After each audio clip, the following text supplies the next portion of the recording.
जैसे ही बाबा साहब भीमराव अंबेडकर जी का नाम आता है तो कहते हैं कि ब्राह्मणों ने उनके साथ शोषण किया, ब्राह्मणों ने उनके साथ छुआछूत करी, ब्राह्मणों ने उनको पढ़ने नहीं दिया। यानी जैसे ही बाबा साहब का नाम आएगा यानी ब्राह्मणों में और दलितों में वैमनस्व की जो छवि है वो तुरंत हमारे मन में आ जाती है। ठीक है, ये आधा सच है, लेकिन आधा एक और सच है जो किसी ने हमको नहीं बताया।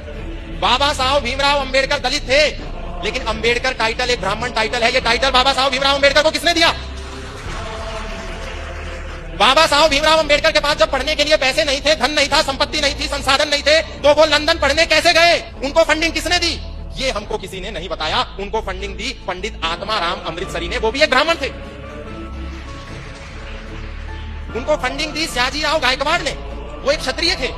उनको फंडिंग दी छत्रपति शाहू जी महाराज ने, जब उन्होंने वहां से लौटने के बाद सोचा कि मैं अपना एक अखबार निकालता हूं, तो उसका नाम था मूक नायक। लेकिन अखबार को निकालने के लिए पैसा नहीं था, उसने पैसा दिया, छत्रपति शाहू जी महाराज ने दिया।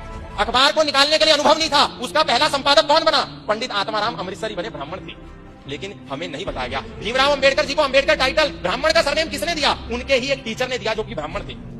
ब्राह्मण को गाली देना बहुत आसान है, लेकिन समाज को जब तक हम यदि सत्य नहीं बताएंगे तो फिर ये समाज ब्राह्मणों को गाली देता रहेगा और इनका मुंह कोई बंद नहीं करेगा। हम सारे हिंदू समाज बाबा साहब भीमराव अंबेडकर का जितना सम्मान करता है उतना कोई नहीं करता, लेकिन समाज को सत्य बताने की भी आवश्यकता है। कोई